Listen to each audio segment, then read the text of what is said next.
یہ مشہور ہے کہ 10 محرم کو لوگ تعزیہ نکالتے ہیں. کیا کرتے ہیں؟ کیا کرتے ہیں؟ تو یہ اسلام میں کیا ہے؟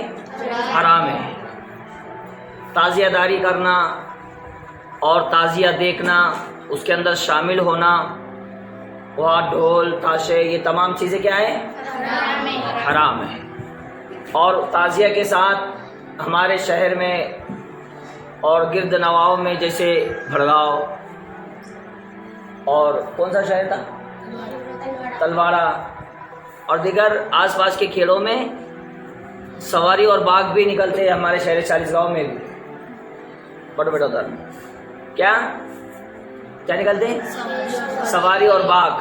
لوگ اس کے اندر جو ہے بڑی خوشی سے شامل ہوتے ہیں اور یہ سمجھتے ہیں کہ یہ اچھی چیز ہے، جبکہ اسلام میں کیا یہ حرام ہے. لوگ یہ کہتے ہیں کہ ہمارے آنگ میں امام حسین کی سواری اور امام حسین کا باغ آتا ہے.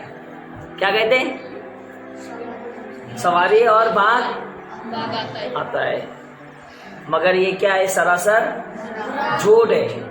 سراسر جھوٹ ہے، اس لیے کہ جسے طہارت کرنے کا طریقہ نہیں آتا ہے، جسے سنت کے مطابق جو ہے بیت الخلاء دھونے کا طریقہ نہیں آتا ہے، جو خود 5 وقت کی نماز نہیں پڑھتا، ان کے آنگ میں امام حسین کیسے آ سکتے ہیں کیا؟ وہ اتنے مبارک پاکیزہ لوگ جنہوں نے زندگی میں بلکہ کربلا کے میدان میں بھی سجدہ ترک نہیں کیا، تو یہ بے نمازیوں کے آنگ میں آ جائیں گے. جو بھی یہ سوچتا ہے کہ کسی کے جسم میں کسی کی آتما آتی ہے یا روح آتی ہے یا اس کی سواری آتی ہے، باغ آتی ہے، فلاں بابا آتے ہیں، فلاں اللہ کے والے آتے ہیں، یہ سب گمراہی بد مذہبیت ہے. کیا یہ گمراہی ہے؟ جو اسے جانے وہ کون ہے گمراہ ہے، جو اسے صحیح سمجھے کیا ہے گمراہ ہے. تو آپ لوگوں سے نصیحت یہ کرنا ہے کہ 10 محرم کو جب یہ تمام خرافات ہوگی تو آپ کو اس میں شامل ہونا. اگر مدرسے کے بچہ وہاں جاتا ہے اور کسی کے ذریعے اس کی شکایت اگر مدرسے تک پہنچتی ہے یا اس کے استاد تک پہنچتی ہے تو پھر مدرسے کے بچے کو سزا دی جائے گی. سمجھے؟ اللہ تعالیٰ تو کل قیامت کے دن سزا دے گا، مگر اس سے پہلے استاد اسے سزا دے گا. ٹھیک ہے؟ تو یہ تمام چیزیں کیا ہے؟ حرام ہے. لوگ کہتے ہیں کہ سنی لوگ اسے جائز کہتے ہیں، مگر کل بھی ہمارے علماء کرام کی کتابیں اٹھا کر اگر دیکھو گے تو پہلے بھی علماء کرام نے ہمارے اسے حرام لکھا ہے، آج بھی حرام کہتے ہیں اور کل قیامت تک اسے حرام کہتے رہیں گے. اسے کوئی جائز نہیں قرار سکتا، اس لیے کہ جو تعزیہ داری ہے امام حسین کے زمانے میں نہیں بلکہ ایک بادشاہ کا، میں آپ کو پہلے بھی سنا چکا ہوں مگر آپ کچھ نئے بچے بھی ہیں. تو یہ جو بادشاہ تھا وہ امام حسین سے بڑی محبت کرتا تھا. آپ کے زمانے کے کئی سال بعد اس کی بادشاہ حق آئی تو اس نے امام حسین سے بڑی محبت کی. جب بھی 10 محرم ہوتا تو وہ کیا کرتا؟ امام حسین کی بارگاہ میں جاتا، آپ کے روضہ اقدس پہ جاتا، وہاں پر حاضری دیتا اور جو ہے اپنی خراج عقیدت محبت پیش کرتا. مگر ایک وقت ایسا آیا کہ وہ شدید بیمار ہو گیا. کیا ہو گیا؟ بیمار ہو گیا. تو اب اس نے سوچا کہ اس سال تو ہم جا نہیں سکیں گے، مگر اس کے یہاں پر ایک شیعہ وزیر کام کیا کرتا تھا. شیعہ جو ماتم کرتے ہیں ان لوگوں کو شیعہ کہا جاتا ہے. کون ماتم کرتے ہیں؟ یا حسین ہم نہیں تھے، یا حسین ہم نہیں تھے نہ جانے، اور چاقو چھری بلیڈ اپنے جسم پر مارتے ہیں. جبکہ اللہ تعالیٰ کیا کہتا ہے کہ اپنے آپ پر ظلم نہ کرو، ظلم کرنا بھی حرام ہے. امام حسین نے کبھی بھی اپنے چاہنے والوں کا اور جس سے محبت کرتے تھے اس کا خون بہانا گوارا نہیں کیا، بلکہ یہاں تک کہ آپ نے جو اسلام کے دشمن تھے ان کا بھی خون بہانا گوارا نہیں کیا. مگر جب وہ حد سے تجاوز کر گئے اور اسلام کی خلاف ورزی کرنے لگے تو امام کو تلوار اٹھانا پڑی. پھر امام نے تلوار اٹھائی اور میدان میں چلے گئے. مگر جب ہمارے امام حسین رضی اللہ تعالیٰ عنہ نے اتنی قربانیاں دی، اتنی تکلیفیں برداشت کی، اور اپنے بچوں کو، علی اصغر کو، علی اکبر کو اور عباس علم بردار کو اور تمام اپنے بھائیوں کو اور اپنے قبیلے کو قربان کر دیا، کس لیے؟ اسلام کے لیے۔ تو انہوں نے یہ نہیں کہا کہ جب 10 محرم آئے تم ڈھول بجائے اور تاشے بجائے اور ہمارا تعزیہ نکالے، نہیں نہیں، یہ تمام چیزیں غلط تھی، غلط ہے، غلط رہیں گی، یہ جائز ہو نہیں سکتی، یہ جاہلوں کا کام ہے۔ اور جو لوگ یہ کہتے ہیں کہ سنی اسے جائز کہتے ہیں اور سنی حلال کہتے ہیں، تو قرآن پاک میں اللہ تعالیٰ نے شراب کو اور زنا کو کیا کر دیا؟ حرام کر دیا۔ اب کچھ جاہل، چاہے وہ سنی ہو یا کوئی بھی جماعت سے ہو، اگر وہ پیے اور زنا کرے تو کیا وہ زنا جائز ہو جائے گا؟ وہ شراب پینا اور جوا کھیلنا جائز ہو جائے گا؟ نہیں۔ تو ایسے ہی اگر کچھ لوگ سنیت کا ٹائٹل لگا کر اپنے آپ کو سنی کہے اور تعزیہ داری کرے، سواریاں نکالے اور باغ نکالے، تو ان کے کرنے سے یہ نہیں جائز نہیں ہو سکتا کہ سنی لوگ اسے جائز کہتے۔ کچھ جاہل اگر وہ کر رہے ہیں تو اس سے یہ نہیں کہیں گے کہ سنی لوگوں نے کہا ہے، بلکہ ہمارے اماموں نے اسے کل بھی حرام کہا تھا اور صبح قیامت تک حرام کرتے رہیں گے۔ تو تمام بچوں سے ادباً، تعظیماً و تکریماً گزارش ہے کہ کوئی بھی تعزیہ میں نہ جائے اور ڈھول تاشے میں نہ جائے۔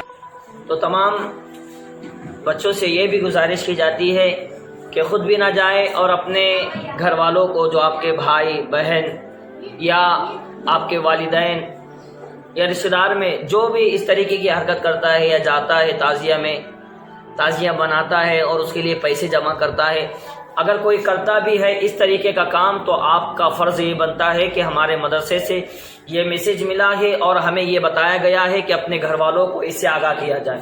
تو آپ لوگ اپنے گھر والوں کو بھی بتائیں گے کہ یہ تمام چیزیں حرام ہے، یہ جاہل لوگوں کا کام ہے اور کمزور ایمان والوں کا کام ہے۔ ایمان والے تو اللہ کو راضی کرتے ہیں اور جن لوگوں نے قربانیاں دی ان کی قربانیوں پر اللہ کا شکر ادا کرتے، ماتم نہیں بناتے اور جو ہے ڈھول تاشے۔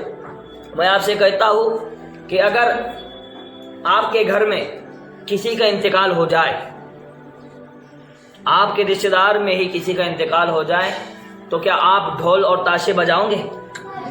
بجائے گا کوئی ڈھول تاشے؟ تو جب نواسہ رسول جس نے دین کو بچایا اور اپنے تمام قبیلے کو لٹا دیا، تو یہ جاہل لوگ کس طریقے کے ڈھول اور تاشے بجاتے؟ تو یہ ایمان والوں کا کام نہیں بلکہ بے ایمان لوگوں کا اور غدار لوگوں کو کام ہے۔ تو آپ لوگوں کا فرض کیا ہے؟ اپنے ماں باپ کو بتائیں گے کہ آج ہمیں مدرسے سے یہ میسج ملا، آپ بھی نہ جاؤ، ہم بھی نہیں جائیں گے، یہ حرام ہے، اس سے اللہ بھی ناراض ہوتا ہے، اس کے رسول بھی ناراض ہوتے ہیں اور تمام کربلا میں جو شہداء ہیں وہ بھی ناراض ہوتے ہیں۔ تو کل قیامت کے دن اگر اس طریقے کی جو حرکت کرتا ہے اسے جواب دینا ہوگا، اللہ تعالیٰ سوال کرے گا، اور جب امام حسین نے سوال کر لیا تو کیا جواب دے پاؤں گے؟ کیا اگر انہوں نے پوچھ لیا کہ میں نے اپنے قبیلے کو اور اپنے آپ کو اس لیے تو نہیں قربان کیا کہ تم خرافات کرو اور گانے بجاؤ، ڈی جے بجاؤ، تعزیے نکالو اور حرام کام کرو، یہ کام کے لیے میں نے اپنے آپ کو قربان کیا، اگر انہوں نے پوچھ لیا تو ہم کیا جواب دیں گے؟ تو اپنے آپ کو بھی روکے، اپنے گھر والوں کو بھی روکے، اپنے اہل و عیال والے کو بھی جو ہے کیا کریں گے؟ سمجھائیں گے۔ جو لوگ یہ جاہلت میں اور خرافات میں پڑے ہوئے ان کو اچھے سے، پیار سے، محبت سے سمجھائیں کہ دیکھو یہ دین کا شعار نہیں ہے، یہ مسلمان کا طریقہ نہیں ہے، یہ ایمان والوں کا راستہ نہیں ہے۔ ایمان والوں کا راستہ تو یہ ہے کہ وہ اللہ کو راضی کرتا ہے، اس کے رسول کو راضی کرتا ہے، نماز پڑھتا ہے، روزے رکھتا ہے اور عاشورے کے دن شکرانہ کے طور پر نماز ادا کرتا ہے، نوافل ادا کرتا ہے، روزہ رکھتا ہے۔ تو اس طریقے سے ہمیں جو ہے روزہ بھی رکھنا ہے۔ اور روزے کے تعلق سے حضور پاک صلی اللہ علیہ وسلم فرماتے ہیں کہ عاشورے کا روزہ رکھنا چاہیے، اس لیے کہ حضور پاک صلی اللہ علیہ وسلم کے زمانے میں کچھ یہودی جو ہے عاشورے کا روزہ رکھا کرتے، مگر وہ ایک ہی روزہ رکھتے تھے، اور وہ ان سے پوچھا گیا کہ تم روزہ کیوں رکھتے ہو؟ تو وہ کہتے ہیں کہ حضرت موسیٰ علیہ السلام کو اس دن قبطیوں سے جو ہے چھٹکارا ملا، آزادی ملی، تو ہم اس کی شکرانہ کے طور پر یہ روزہ رکھتے۔ تو حضور نے فرمایا کہ پھر موسیٰ علیہ السلام کا تم سے زیادہ تو ہم پر حق ہے، تو ہم بھی روزہ رکھیں گے۔ تو حضور نے فرمایا آئندہ سال سے جو ہے 2 روزے رکھے جائیں گے، یا تو 9 10 یا 10 11، تو اس طریقے سے 2 روزے رکھے۔ اس روزے کی فضیلت یہ ہے کہ اللہ تعالیٰ ایک سال پچھلے گناہوں کو معاف فرما دیتا ہے اور ایک سال جو ہے نیکیوں میں اضافہ کر دیتا ہے۔ اتنی بڑی فضیلت اور بمپر آفر اسلام کے علاوہ آپ کو کوئی نہیں دے سکتا۔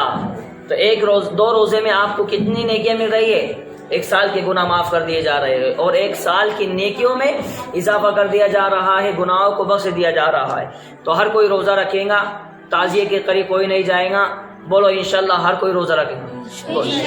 انشاءاللہ ہم روزہ رکھیں گے اور اس دن نوافل ادا کریں گے, اللہ کا شکر ادا کریں گے, بھوکوں کی مدد کریں گے, غریبوں کو صدقہ خیرات کریں گے انشاءاللہ انشاءاللہ انشاءاللہ.